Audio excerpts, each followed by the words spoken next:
Welcome back to the channel. Today we are going over some of the best and worst cars I've ever owned. But before we get started, could you please do me a favor? Hit like, hit subscribe, shoot me a comment, let me know if you agree or disagree. Helps out my channel. So let's just jump right into it, and we're going all the way back to the beginning. Going back to 1989, I'm gonna say. I wasn't even old enough to drive yet. My dad found this through his local Pontiac club. This is a 1966 Pontiac Ventura.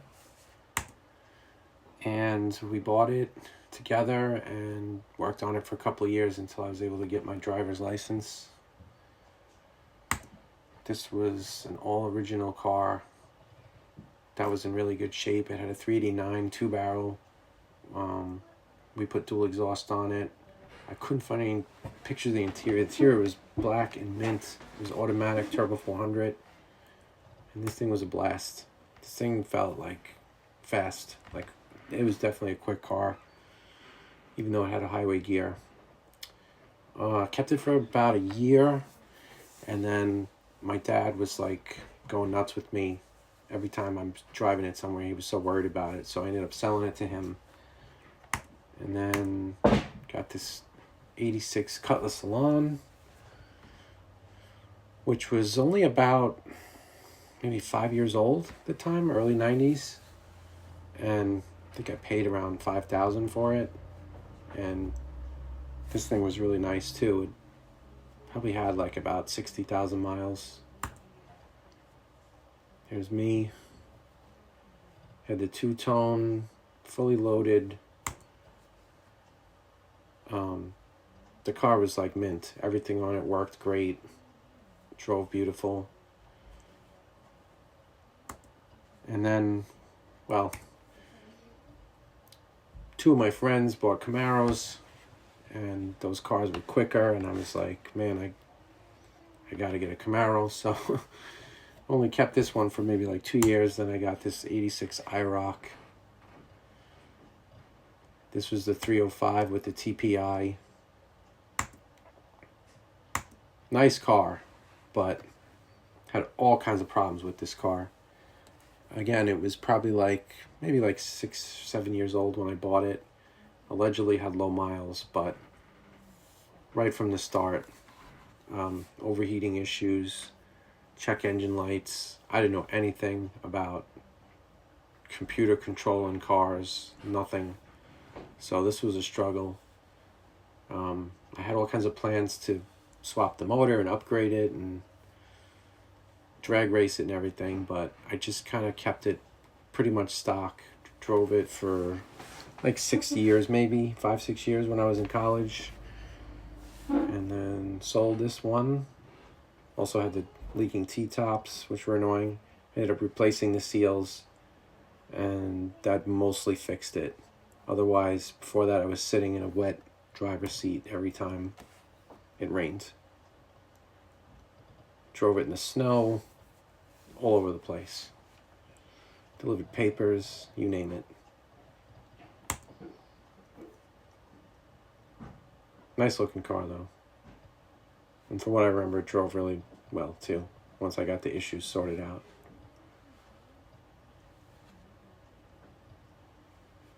While I had the Camaro, this was my first sort of project car that I got into.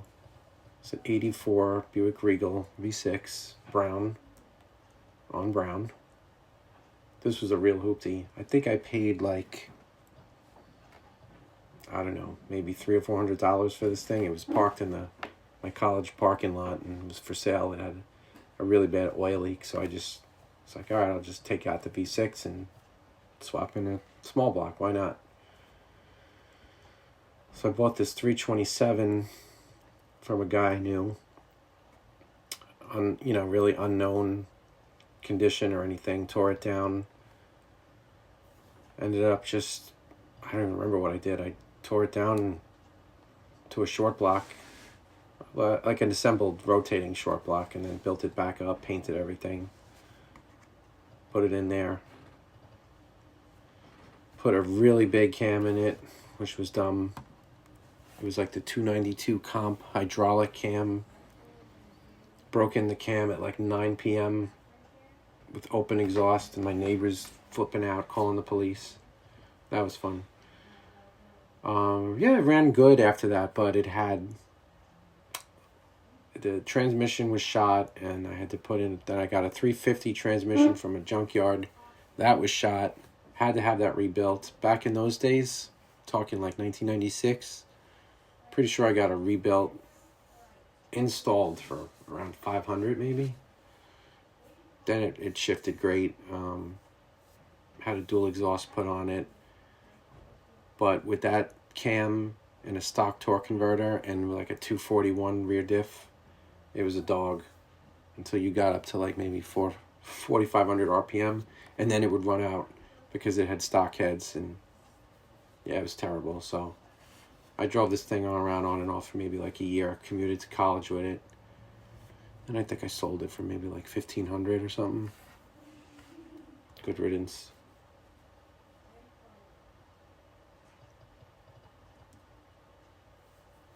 Then after I sold the IROC, I was like trying to like be different, I guess.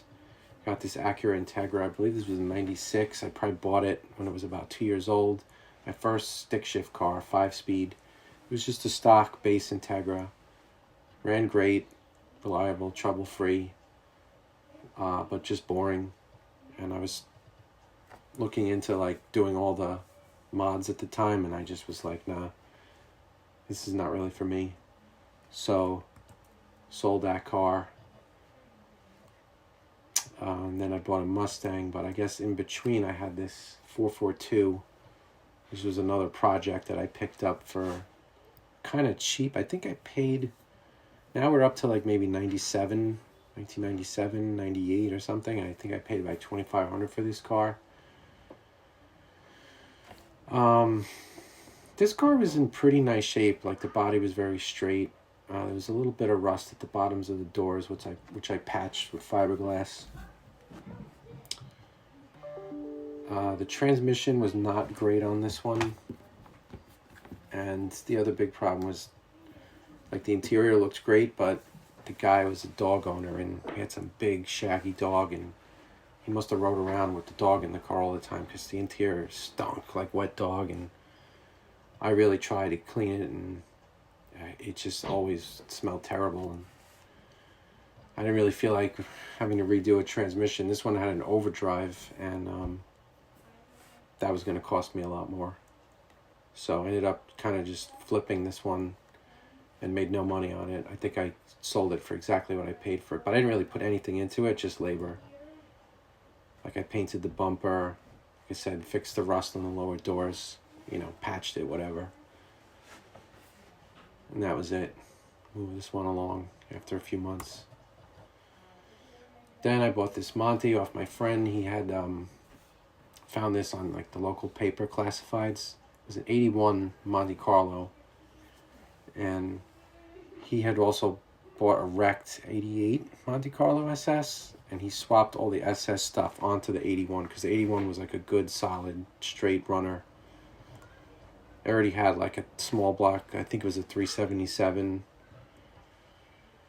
I ended up taking that 400 block out, having it redone, and then it was a 408. I got the new Eagle crank and the H-beam. I had my first full-time job, so I spent it all on the car, of course. Got the AFR 195 street heads, and went drag racing. Really just like bracket racing, test and tune. And it ran in the high 11s. And then I did spray it one time. So maybe like a 200 kit. And I think the best it ever ran was like a 1058 or a 1060, something like that. Fun car for sure. Had the roll bar and everything put in, which I had kind of regretted later because it was really more of a street car than anything. Got this cool wheelie shot. Super Chevy 2004. Had the 700 R4. which I had bought off a guy used, and then of course I had to have it redone. Then I got a 10-inch converter, which really woke it up, and then it came with a Ford 9-inch, this car, but of course I blew the spider gears out of it, so got a whole new Moser set up with the center section and 410 gears and the locker and all that. Chewed up all my tires. But I did a lot of work on this car, getting it to cosmetic and good mechanical shape. And I owned it in more than 10 years, maybe 12 years. But then I was just kind of tired of it and was looking to do something new. So in the meantime, I had bought another. Here's the motor. Pretty clean motor, ran pretty good. Some nitrous solenoids. It was fun at the time. I was in my 20s.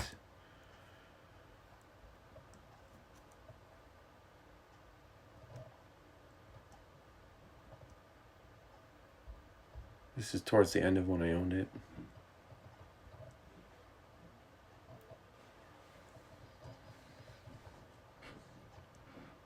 Oh, and then I had this Saturn too. This was going to be like a commuter car. It was a good car. It was good on gas. I remember this thing used to get like, it was 5-speed. I think I paid like $200 or $400 for it. The guy wanted like $1,000, and I just waited him out. The guy I knew at work. He finally came down. And this thing would get like 35, 40 miles per gallon. And then I tried to give it to my wife as a commuter car, but she hated it. She learned how to drive stick though, so that was cool, but she hated it. Then, after I sold the Integra, I got this Mustang. This is the only new car I ever bought. 2001 Mustang GT5 Speed. Pretty cool car for the time.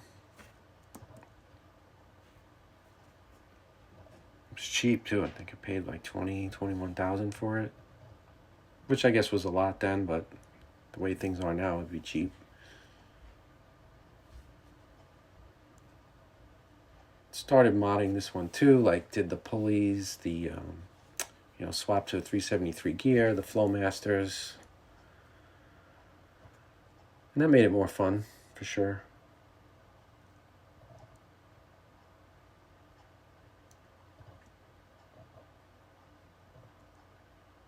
Kept this one about 5 years, and then sold it. In the meanwhile, I had bought this. This was like my next cheap commuter car. I think I paid like $700 for this one. It was an '89 Caprice Classic. The 305 and the overdrive. This one was called Blue Sugar, and this was a great car. You could just drive it and park it anywhere. Anyone would just be smart to get out of your way, merging and whatever. This was like one of the most comfortable cars ever. The only downfall with this one was like the engine was kind of worn out and smoked a lot. Sometimes really a lot. But ran good otherwise. I think everything worked on this too, like the AC and everything. It's just kind of dirty.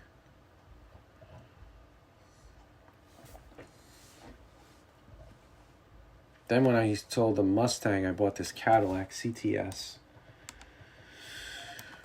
This was like 2 years old when I got it. This is an 04. It had like the sport, luxury, fully loaded, everything.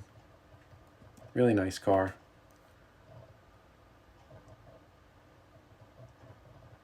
Had the V6 3.6. Navigation, everything. This was my daily for a while.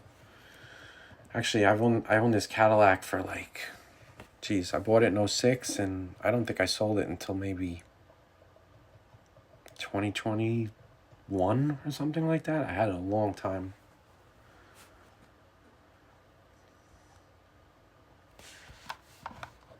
This is the other Monty that I bought. Well, I had the white one. I bought this one too.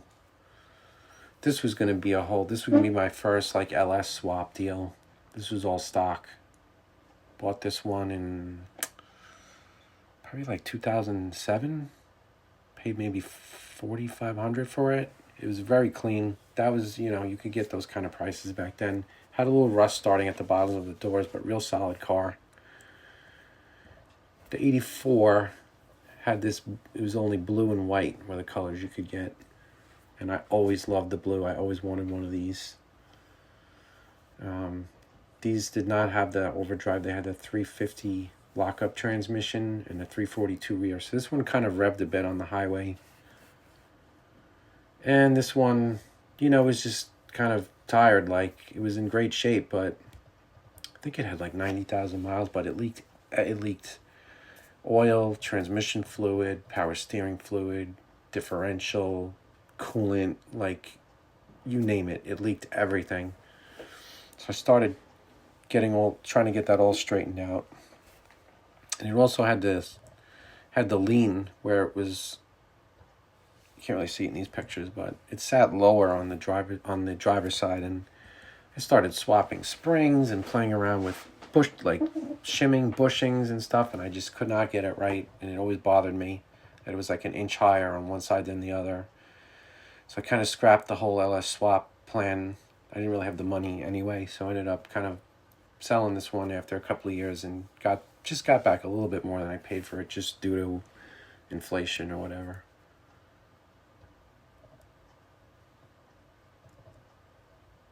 Then in 2009, that's when I got the Grand National.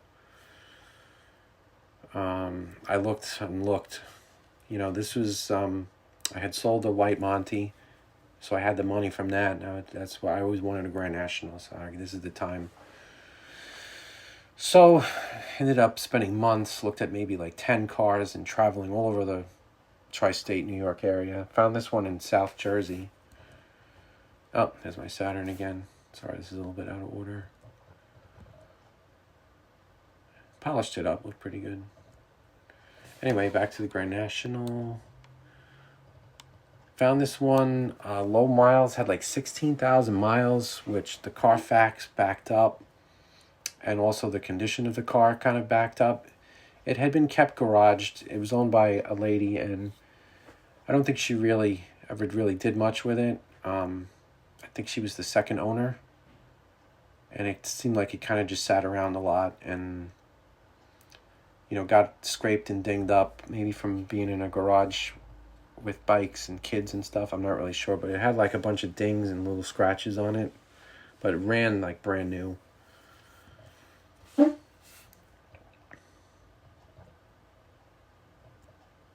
Interior pretty good too. A couple of cigarette burns in the inner door panel and a couple of spots on the seat. So I ended up finding a clean door panel upper, and the seat I brought to an upholstery place and had the sections replaced that were burned. Had to change out the headliner, of course, that was sagging. That's pretty much it. Everything else inside is pretty mint, original. Had these two oil and water gauges, added the Scan Master, added the boost and fuel pressure gauge. Engine was pretty stock. Totally stock, really, when I got it. Ended up changing out the turbo, the air intake, bigger injectors, put it on 885. And it took it from like a high 13, low 14 car to a pretty solid low 12-second car. And then I kind of stopped right there. And now it's just been sitting in my garage for many years. I still use it occasionally, but I haven't really worked on it much. Just did some maintenance last summer. But it's got like 22,000 miles now, and it still drives like brand new. Cruise control, I'm having an issue with it now. And yeah, I think that's it. Other than that, it's good to go. Then in 2017, I was looking for more like a classic, so I found this Buick. I've been looking for a while for one of these. 67. I wanted a Buick Skylark, like an A-body, mid-60s. Was looking all over. I almost bought one out of state, and then this one came up for sale like 45 minutes from my house. And the guy had already had all the body and paint redone. So he had the torque thrust, and he hadn't put back some of the trim, and the engine compartment was kind of a mess, but I cleaned everything up on this one. Found the Buick wheels, got new tires. Here was the picture of when I bought it, what it looked like, and then after I got it.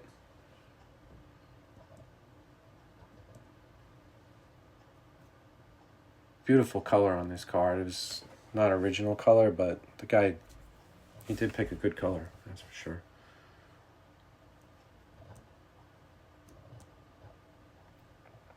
This is the engine compartment after I cleaned it up.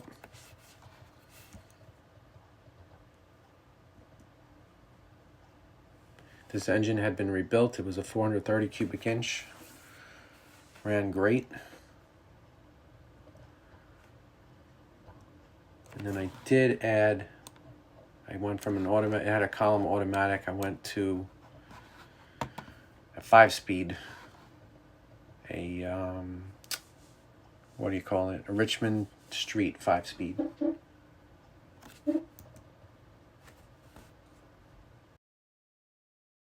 Early in 2020, when COVID hit and everyone was locked down, I was working from home. I needed something to do to not go insane. I found this Olds 86 Olds 442 for sale in Jersey. It was kind of a real mess. It had been sitting in the guy's driveway for about 9 or 10 years.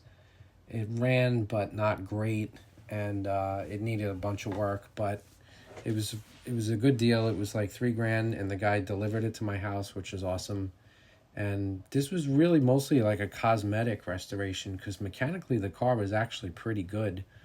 I mean, I don't remember too many mechanical. I mean, I did end up having some issues with like the carburetor and stuff like that. I had charged the AC. No big deal.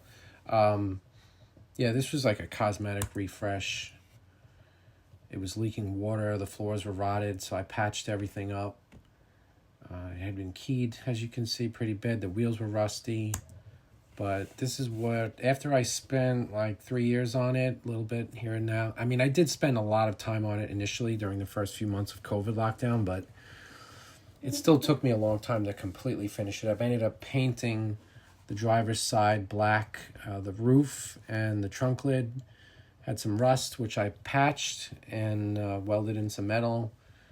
And ended up painting that.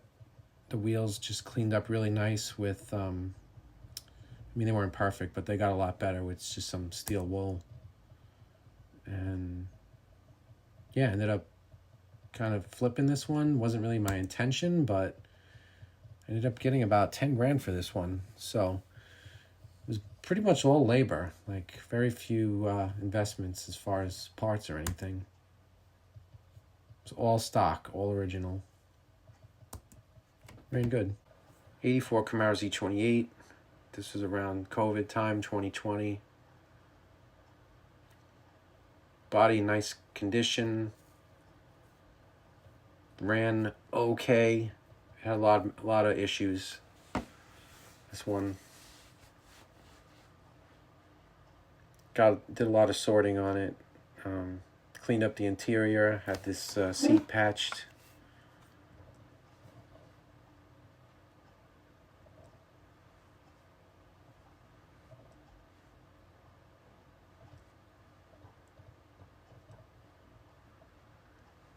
Then I bought this Charger in 2018. This was supposed to replace the Cadillac, but I ended up keeping the Cadillac around for a while, even after I got this 2018 Charger RT. This is still my daily. I got it when it was like 6 months old. It was a rental car, which I was nervous about, but it's been good, knock on wood. It's got the 5.7, runs great. Handles good, roomy, spacious, everything. I like it. This is one of my favorites. I'll rank them at the end.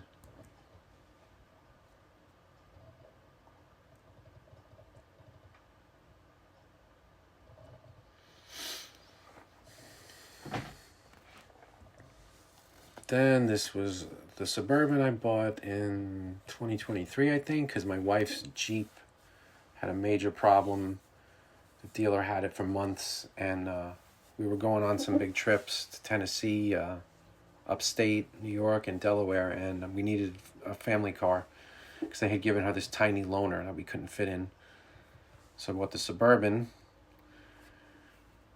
2011 Suburban LT, fully loaded, nice shape, but quickly started having little issues.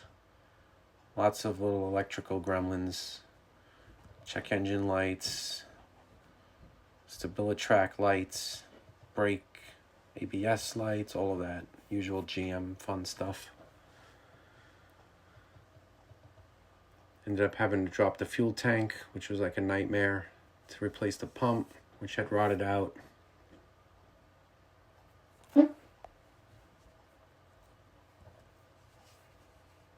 Awesome car though.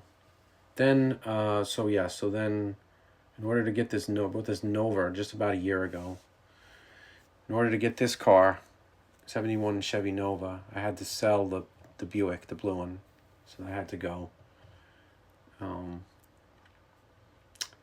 Bought this off a guy I know that I ran into at a car night. It was a 6-cylinder car, but now it's got an LS 5.3 style motor with a turbo. I just like the whole vibe. I like, the color, that it looks kind of stock. People either love or hate the color. I don't really care. It's got the Holley fuel management. And this thing's kind of a beast. Nice street car. Drove this on Power Tour last year. I did 2,600 miles.